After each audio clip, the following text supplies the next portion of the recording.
এই হলো আমাদের হোটেল পুরীতে, হোটেল রেনেসা ইন। এই যে এই হচ্ছে বাইরের আউটলুকটা, আর এই যে বাইরের সামনের রুমগুলো দেখছেন, এই রুমগুলো হচ্ছে প্রিমিয়াম রুম। আর এটা একদম বাঙালি বাজারের মধ্যেই রয়েছে, ওইদিকে একটুখানি গেলেই বাঙালি বাজার।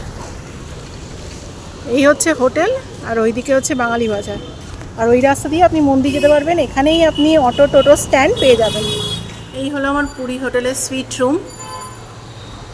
এখানে একটা সোফা কাম বেড রয়েছে, এটা দুটো রুম একসাথে রয়েছে। এখানে একটা সোফা কাম বেড রয়েছে, আর এখানে একটা ছোট্ট একটা টেবিল রয়েছে, কিছু জিনিসপত্র দেওয়া রয়েছে এখানে চা কফি বানানোর। এটা হচ্ছে ওয়াশরুম। এই যে ওয়াশরুমটা বেশ পরিষ্কার পরিচ্ছন্ন, আর এটার সাথে আরেকটা ইন্টারকানেক্টেড রুম রয়েছে এইদিকে। এটাই হচ্ছে মেন রুম, আর এখানে একটা ড্রেসিং টেবিল রয়েছে। এই যে এখানে একটা ড্রেসিং টেবিল রয়েছে। এটা হচ্ছে মেন বেডরুম। এখানে একটা বড় বেড রয়েছে, তিনজন আরামসে শোয়া যাবে। এই রুমের ইন্টেরিয়ারটা খুব সুন্দর।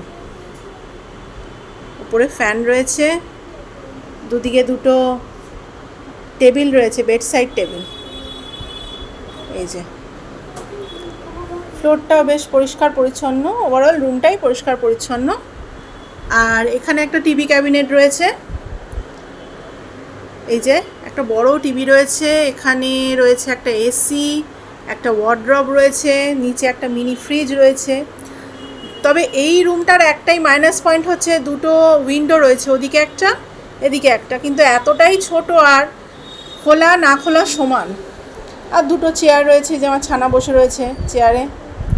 ওভারঅল রুমটা খুব সুন্দর, খুব সুন্দর, কিন্তু ওই যে মাইনাস পয়েন্ট একটাই, এই রুমে ন্যাচারাল আলো বাতাস একদমই নেই, যেটা আমার পছন্দ না। কিন্তু কিছু করার ছিল না, আমি আর রুম পাইনি বলে রুমটা আমায় নিতে হয়েছে। আর এদিকে একটা রুম, এদিকে একটা রুম। বড় ফ্যামিলি নিয়ে আসলে এই রুমটা খুবই ভালো।